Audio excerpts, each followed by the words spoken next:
Welcome back to MedTalk. We're your hosts, Gabriel Ferreira. And Katalina, Abreu. Today's episode, we'd like to talk about the use of drugs and alcohol in college students. From partying at frat houses and tailgates to drinking caffeine to pull all-nighters in order to get homework done, college students can be exposed to drugs at a variety of levels. And of course, everyone knows the dangers of these drugs and alcohol, but many still find themselves drawn to them in search of escape, connection, partying, or simply to fit in. But there are ways to mitigate these dangers. Okay.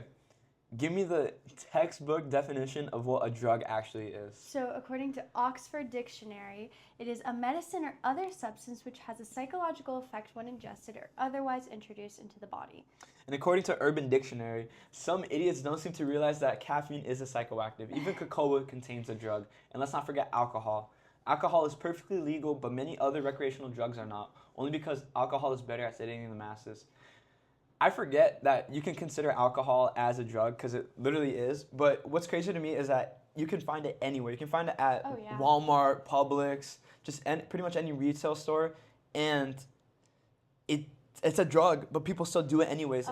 It can have similar effects to other drugs, like other recreational drugs such as marijuana. Yep, and I don't think it's as strong, but it's very common, and I don't think people realize it's a drug because of that. It can have a strong effect. Oh, yes, for if sure. misused. It's addictive. I mean, yeah. Like you said, it has all the effects. But there are two different types of drugs or ways to obtain them. So there's prescription and recreational. So prescription drug is a medicine that a doctor has ordered for a patient, and the term prescription can also refer to that official document that a doctor writes to authorize the patient to get the medicine from a pharmacist. Some examples might be as far as opioids. If you have a surgery and you need to recover from it, they may prescribe opioids to help with the pain, although that is a little controversial now. If you have mental health disorders like anxiety, you may have taken a prescription drug to help with that, like Xanax. Tylenol is also considered a drug. It's considered over the counter. You don't need to go to the pharmacist to get it, but it doesn't necessarily alter your mental state. But it mitigates some effects that you have. Yeah, for sure. So yeah, those are prescription drugs, but then you also have my favorite, recreational drugs. So a recreational drug is a substance that some people take because they enjoy the mental and physical effects that it has. So some examples being acid, LSD, marijuana, mushrooms, lean, and black tar heroin. So how do drugs even work? So drugs interfere with the way that neurons receive and process signals via neurotransmitters, which are like little communicators in your brain. Some drugs, such as marijuana and heroin, can activate neurons because their chemical structure mimics that of a natural neurotransmitter in the body that activates it in a similar way. So an example would be like dopamine or serotonin? So serotonin would be like a good one for opioids or for marijuana. And they do have different ways of affecting the brain. They don't necessarily need to mimic the structure, but they can alter it by blocking the neurotransmitter sometimes too.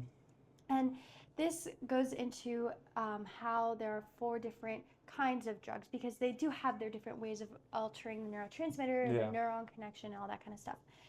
Many drugs are considered addictive or habit-forming, even though they're safely prescribed to patients every day.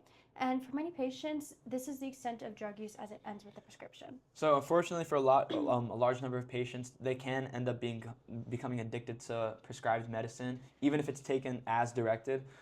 Whether legally obtained or not, addictive drugs are classified as one of the following. So stimulants are used to treat ADHD and narcolepsy. Stimulants provide like a boost to the central nervous system, which is kind of like your brain and all that kind of stuff, and its operating capacity. Caffeine is considered to be the most widely used stimulant in the world. I mean, everyone drinks it in the morning. I drank it this morning. It increases wakefulness and focus, but at the cost of dependency being developed in the brain, like my dependency on coffee. Yeah, every day.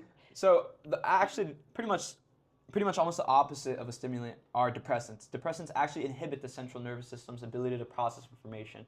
So the firing of neurons is slow to reduce intrusive thoughts, providing a sense of relaxation. This is ideal for people who are suffering with chronic anxiety or have trouble sleeping. Depressants are heavily abused by those looking to self-medicate without a valid prescription. An example of a depression would be like marijuana, pretty much, yeah. So you also have hallucinogens, which is another class of drugs. Hallucinogens can change how we perceive the world around us and changes to how the mind interprets external stimuli, which are pretty much trademarks of hallucinogens. So this can include colors, sounds, movement, and time, which are all experienced in an altered state of mind. Hallucinogens can even lead to disassociation, which I think some people strive for, but otherwise known as an out-of-body experience. Hallucinogens tend to have the most variation in how it impacts the user in regards to how significant the changes to reality are. Some examples being LSD, magical mushrooms, which are pretty much common hallucinogens consumed in the United States. And then we have our last classification, which is opioids, natural and synthetic. They're derived from the poppy plant, the source of opium, and they're prescribed to treat moderate to severe pain for both recovery and for chronic pain. How they work is they block the pain, sealing off the receptors that trigger that sensation. And this has created the opioid epidemic because they are so strong, 50 times to 100 times more potent than heroin and morphine. Since the 1990s, 60 million people globally have been affected by this, and it kills 100,000 people yearly from overdose of opioids. Okay, this entire thing was supposed to be about how it affects college students. So how common is it actually to see these kinds of drugs in a college setting? So I think the most prominent ones that people see in college are going to be alcohol and marijuana. Yeah. Alcohol use is super common. According to the 2022 National Survey on Drug Use and Health of full-time college students ages 18 to 22, 49% drank alcohol and 28.9% engaged in binge drinking in the past month. That's that experience, that college experience? Yes, and that binge drinking is defined as consuming 5 drinks or more on one occasion for males and 4 drinks or more for females. However, some college students drink at least twice that amount, a behavior that is often called high-intensity drinking. That's fun. Yeah. So we have alcohol use, and then we also have marijuana use. So in a study of 1,550 college students, annual marijuana use has continued to increase over the past 5 years for college students, reaching the highest level in over 3.5 decades in 2020. Among college students, 44% reported using marijuana in the past year in 2020, compared to 38% in 2015, which represents obviously a significant increase. Yeah, and aside from those, there are different kinds. Stimulants are another popular one. According to the 2016 Monitoring the Future survey, 4% of full-time college students surveyed using cocaine in the past year, and 1.4% used cocaine in the past month. And a longitudinal study of about 1,200 college students found that more than 20% were exposed to opportunities for cocaine use in the past year. And I think that's going to be... Yeah, it's 250. So 150 people. 250 students had the opportunity to snort some cocaine. Yeah, Some coke. Out of 1,200 kids. Yeah. No, yeah.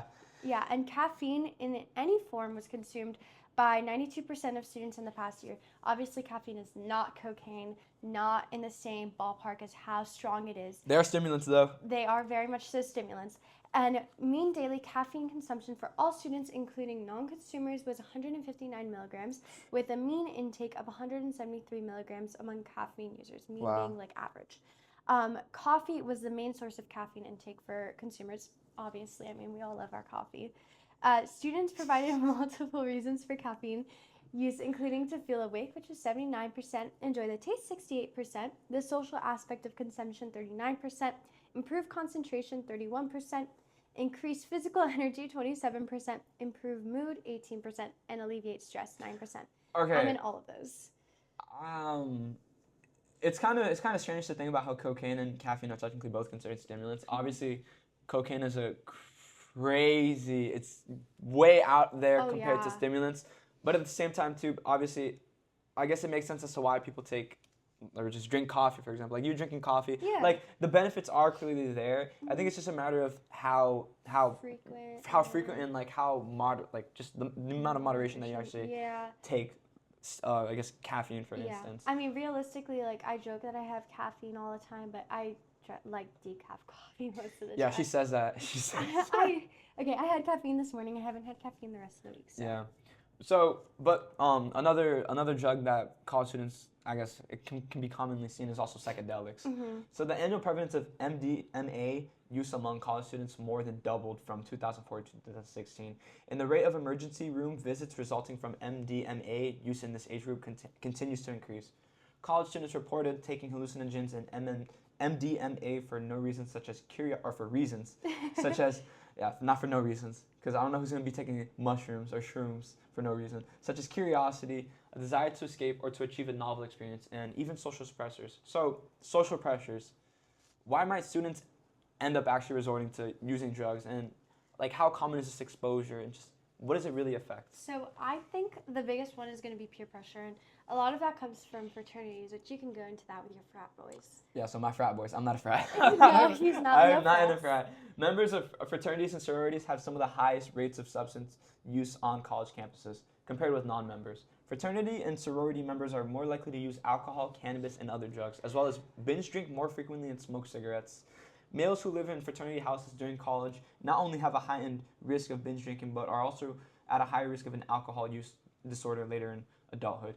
45% reporting symptoms that meet this criteria. And a recent longitudinal study found that approximately one-third of students were offered stimulants for non-medical use in the past year. Of those who were offered stimulants, more than one-third misused them. And going into the stimulants, in 2016, approximately 1 in 10 college students, so about 10%, reported non-medical use of dextroamphetamine in the past 12 months. I mean, that's a crazy statistic. Dextroamphetamine. Dextroamphetamine? You mean Adderall? That's Adderall. Yeah, that's Adderall. Yeah. So that's the kind of thing that treats ADHD. And yeah, people misuse that all the time. The risk is especially elevated for female college students who are twice as likely as their non-college female counterparts to use stimulant medications for non-medical purposes. The risk is also higher among college students with lower GPAs and those who have skipped more classes. I mean, that's kind of a given, you know? I remember one time, I think, not one time, I think freshman or sophomore year, I watched a show called Big Mouth. Mm-hmm. And pretty much I think it's like high school or middle school or something like that. I don't remember really. But it was like a class setting and people were like, I don't know if people were struggling or something, but like one of the main characters like started taking Adderall. And I guess he got high off of it, but at the same time too, he was also using it as a way to like pretty much improve like his ability to focus and just like lock in and just actually get the work done. Well, I mean, that's what ADHD, so ADHD, obviously you have difficulty focusing, and Adderall like Mitigates the compensates. effects. Yeah, compensates that. But it's like they didn't even have it, and like I think they were passing it around as well. I don't know. That's like, so weird. But I mean, it feels good, so why not take it? I mean, I guess, but why not take it? Because drugs and alcohol have major impacts on your health. I mean, major. I don't know about that. Yeah, they do. Yeah, they Yes, do. they do. We can go into how, each one of them affects. I mean, if you want to start with like depressants and all of that. Yeah, I'm not taking drugs. No, he doesn't even drink caffeine. No. No. Okay. So depressants, they send slow messages between the brain and body, including relaxation and drowsiness. And then there's psychedelics, and they'll alter sensory perception, thinking, and emotions, and they often lead to the trademark hallucinations. Stimulants accelerates brain-body communication, increasing wakefulness, alertness, and confidence. And then there's empathogens, which enhance feelings of empathy, kindness, and social connection. That's that ecstasy and Molly. Yeah, I was about to say, I've never really heard of an empathogen before. Yeah, but I guess people like that. Yeah. Then you have the classic opioids, derived from the opium poppy, of course. It slows heart rate and breathing, providing pleasure and pain relief. And then you have cannabinoids, and they're found in cannabis. They induce happiness, relaxation, anxiety, or paranoia. Yeah, that comes from rolling up joints and letting up bongs. Yes. Then you also have dissociatives, which create a sense of detachment from reality with potential hallucinations and altered consciousness. So how does addiction actually work in the brain? Obviously, we talked about how drugs work in the brain and how it affects the neurotransmitters, but what about addiction? What causes addiction with those drugs? Yeah, so the brain communicates using neurons, and within them, neurotransmitters. A change in those neurotransmitters is what causes addiction because the drugs go into there and alters the neurotransmitters. Yeah. For example, we can look at opioids to describe what that looks like. Although note that each drug has different effect on the neurons. Opioids, they create pleasure in the body by adding into the neurotransmitters that make you feel good, like serotonin. And once that high ends for this, your body creates less to compensate, or it makes the receptors that grab the feel-good neurotransmitters not work as well or even work correctly. Therefore, your body needs more opioids to feel good. Addiction is a disease, and I mean, your brain gets destroyed by these drugs, but it is treatable. And the two kind of trademark markers for addiction is tolerance and dependency, and they're very different. So tolerance is the body's adaptation to certain drugs that creates a need for a higher dose to experience the same effects. You see this in different ethnicities, different sizes of people. They can get drunk faster, slower, based off of their size, based off of various factors. And it relates to all drugs, prescription or recreational. And then there's dependence. And that's when the body and the brain don't function correctly because there's no substance present. And without that, the individual starts to feel symptoms of withdrawal. With prescription drugs, this can be lessened by weaning someone off. And it is minor, like headaches, stomach pain, that kind of stuff. But then abusers of opioids or benzodiazepine, which is another really strong drug, all of the strong drugs have really bad withdrawals. They can be dangerous, like seizures, cardiac issues, self-harm, which is why medical detox is crucial. And an increase in tolerance and dependency causes addiction, which can often be referred to as substance use disorder. Yeah, I mean, addiction's not a pretty thing, but... Yeah. But if we want to get more specific into each class of drugs, like stimulants and depressants, so stimulants as dependencies and a tolerance buildup, which she just explained, larger quantities of stimulants are taken to compensate, of course. But a stimulant overdose often manifests as heart attack, stroke, and even seizures. Illegal drugs associated with stimulant overdose include cocaine, methamphetamine. No, I got it. Methamphetamine. Yeah. Methamphetamines and ecstasy. Prescription stimulants such as Adderall and Ritalin are popular among students and those in high-paced work environments.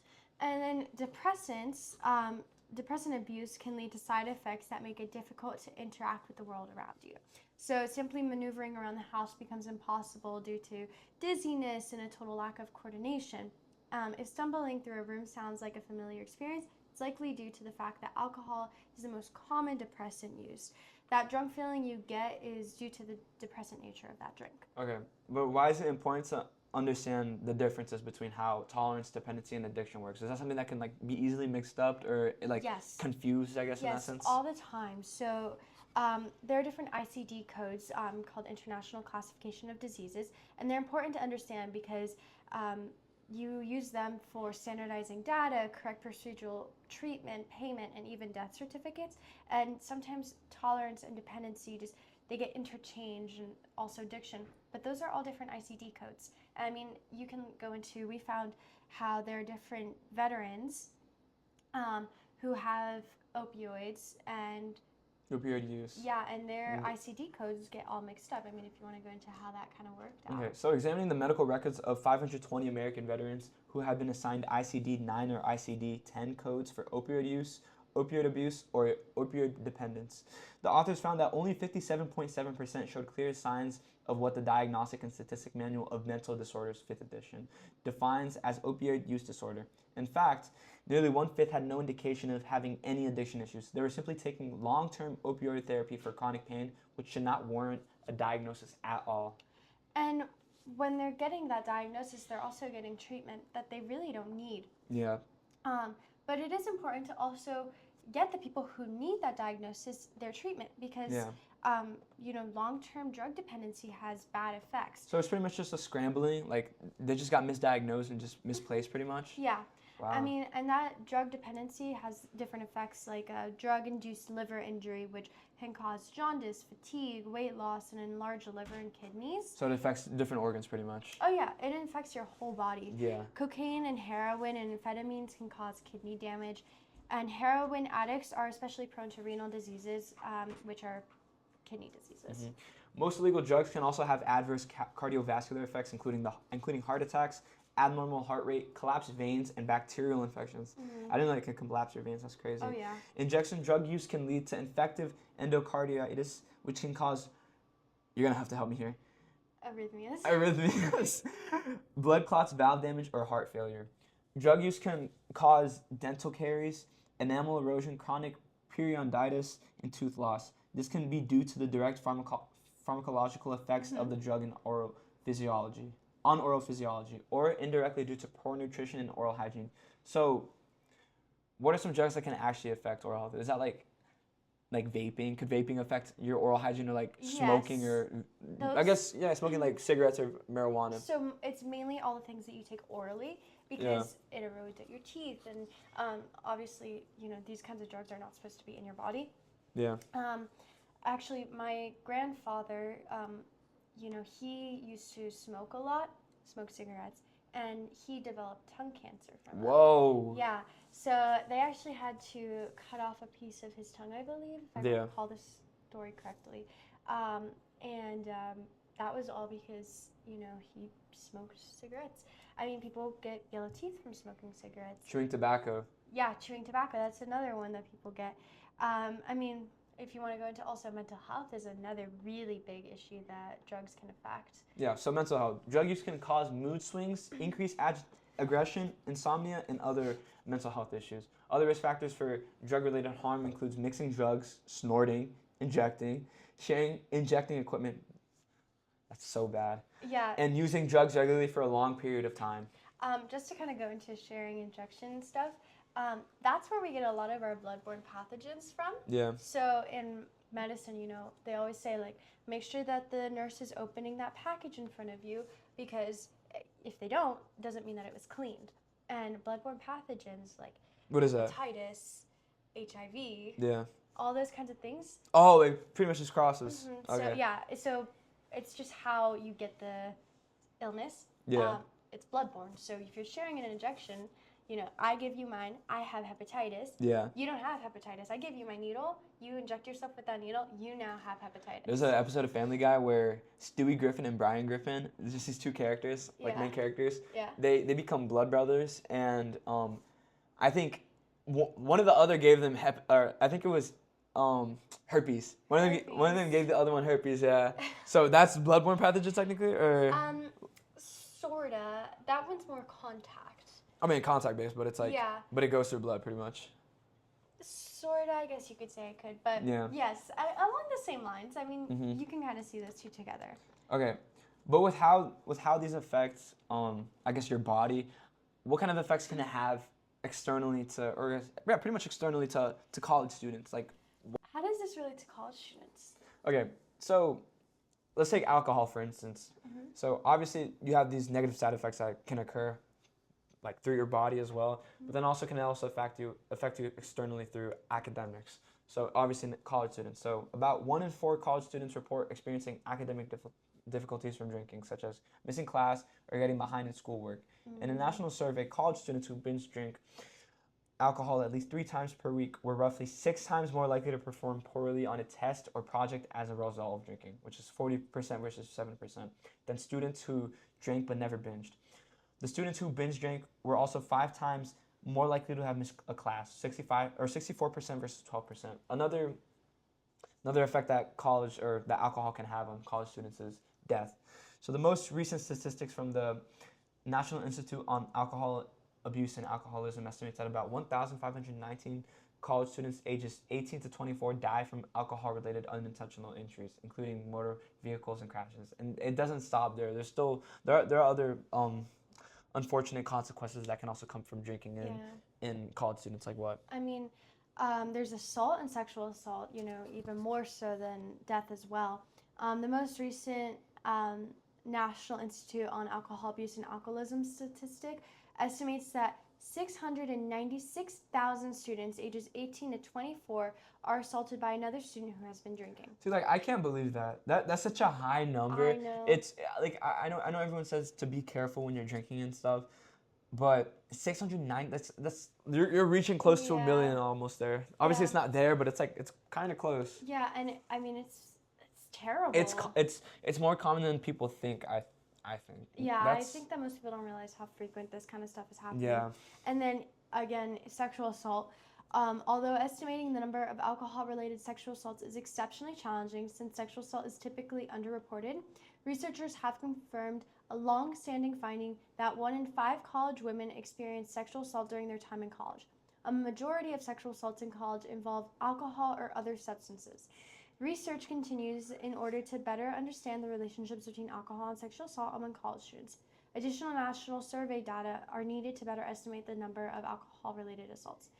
I mean, those are all terrible things that can happen. I mean, of course, there are internal things like addiction, but I mean, you can't really get past death and assault. I think that those are really sad things to happen to someone just from drinking too much. Yeah, I mean that again. That was like one of many, I guess, consequences that you can have Yeah. from drinking. And again, it's like, are those 5 minutes of drinking with your friends really worth it? Obviously, with moderation, it's okay. Right. However, judging just from basic statistics, which is only accounting for college students, it's a very high probability. I mean, 1 in 5, like you said, were sexually assaulted. That's insane. That's It's absurd. 25%. Unfortunately, 20%. yeah, unfortunately, there are risk factors for addiction. So this can include family history, mental health disorder, peer pressure, lack of family involvement, early use, and taking high addictive drugs. So there are different ways to treat addiction and overdose. Obviously, it's not the same effect for different drugs, but there are different ways to mitigate this. So to get more specific, let's talk about alcohol. So thousands of college students are transported to the emergency room each year for alcohol overdose, which occurs when excessive alcohol in the bloodstream impairs vital brain functions like breathing and heart rate. Signs of alcohol overdose include, but are not limited to, confusion, vomiting, seizures, slow breathing, and unconsciousness. This condition can lead to permanent brain damage or death. So seek immediate medical attention if any signs are present. Don't wait for all symptoms to appear. Call 911 if you suspect an overdose. So some obviously some drugs don't have on the spot treatment. Mm-hmm. Obviously, alcohol can be a given example. You can give certain things like giving water, giving them something to eat to be able to help them, but there's nothing hands-on that can actually pretty much just immediately stop the effect. So do you know one that could immediately stop it, or not immediately stop it, but help a lot? Yes. So one of the biggest ones is going to be opioid overdose, and the treatment for that is Narcan. In fact, in my dorm, we have Narcan in case someone does have an opioid overdose. Granted, not everyone knows how to treat it or recognize opioid overdose. Yeah. So the signs of opioid overdose is going to be unconsciousness, and then the most classic symptom is going to be very small pupils. We call them pinpoint pupils. Slow or shallow breathing, vomiting, inability to speak, a faint heartbeat, limp arms and legs, pale skin, and purple lips and fingernails. Now, naloxone is a critical tool in responding to opioid overdoses, and there are different details that are important to note before you use it. So the most common one is going to be nasal spray, but there also is an injectable version. Brands like Narcan are pre-filled needle-free devices that deliver naloxone through a spray into one nostril, making them particularly user-friendly, which is why they're the most common ones. And then how you do it is the nasal spray is used while the person lies on their back, and it requires no special training, which makes it accessible for bystanders. You just really, shoot it up their nose. Now, naloxone typically reverses the effects of opioid overdose for 30 to 90 minutes, but opioid overdose can last for much longer, or can stay in your system for much longer than 30 to 90 minutes. So it's super important to call 911 immediately. In the state of Florida, they have an average response time of 7 minutes. So you want to call them as soon as possible so that they can get to you, because that naloxone will stop working eventually. Yeah. A couple weeks ago, I actually there's a small event going on campus, and they had actually given out Narcan, I'm pretty sure, and so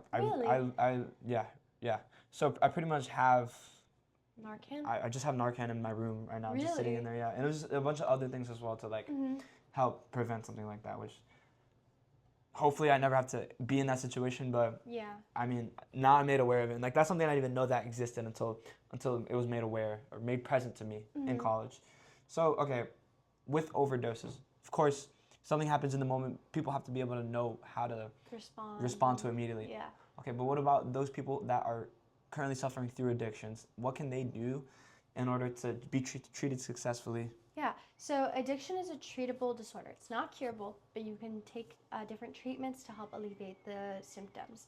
So research has led to effective evidence-based methods that help individuals stop using drugs and regain productive lives. This is known as recovery. And like I said, it's a chronic disease, so it's not curable. But again, that treatment can help reduce the effects on their brain and behavior. And of course, there are times where we go into relapse. So no relapse is part of the recovery process, and it's similar to other chronic illnesses where you get worse for a little bit. And it just suggests that there is a need for modified or new treatment strategies. Importantly, relapse can be dangerous. So individuals can overdose from the same amount of drugs that they had taken before. And during that period of abstinence, they kind of lower their tolerance. Yeah. So they require less, and that makes them more susceptible to overdose. And some principles of effective treatment can include, but are not limited to, of course, medication and behavioral therapy. For opioid addiction, medications combined with behavioral therapies are most effective. Other substances may require different approaches. Detoxification. While important for initial withdrawal, detox alone does not equate to comprehensive treatment. So it's pretty much on the spot. Is that what it's saying? Yeah, pretty much. Okay. Tailored treatment, which includes treatment plans, should address individual drug use patterns and associated medical, mental, and social issues. Yeah, and I mean, there's different ways to manage that withdrawal. So there's certain medications that help alleviate those symptoms and make it easier to stop using the drug, because withdrawal is really painful and like not a great experience. And then sustaining treatment, so medications and mobile applications help manage cravings and stabilize patient condition. And then obviously we're trying to prevent relapse, so there are therapies that are designed to help mitigate the triggers associated to the drug use. And some common medications include opioids, such as, you're gonna have to help me, So methadone, yeah, I can't even read some of these. buprenorphine, And naltrexone, nicotine replacement therapies, buprenorphine, oh my gosh, varenicline, and alcohol. You can say it.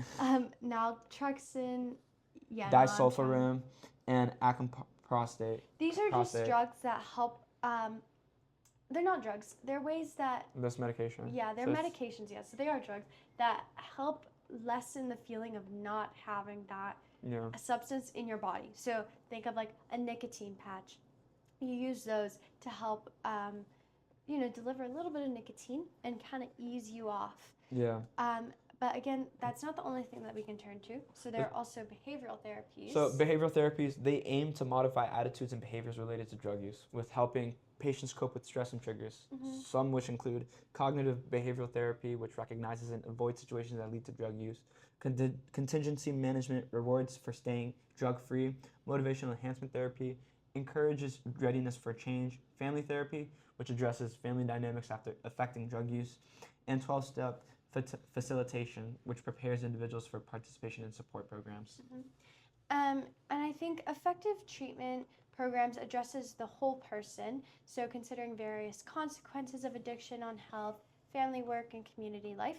And treatment should encompass a range of services tailored to the individual's specific needs for a successful recovery.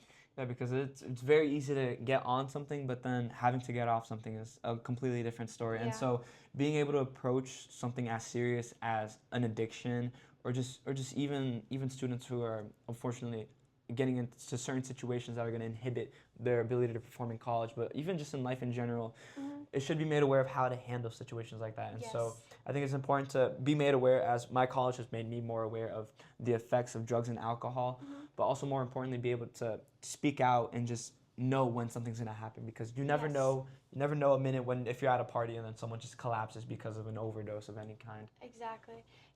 Honestly, there's never going to be getting rid of drugs, but there is going to be increasing treatment and helping people with addiction and helping prevent addiction and lessen the use of drugs, which is obviously the objective goal.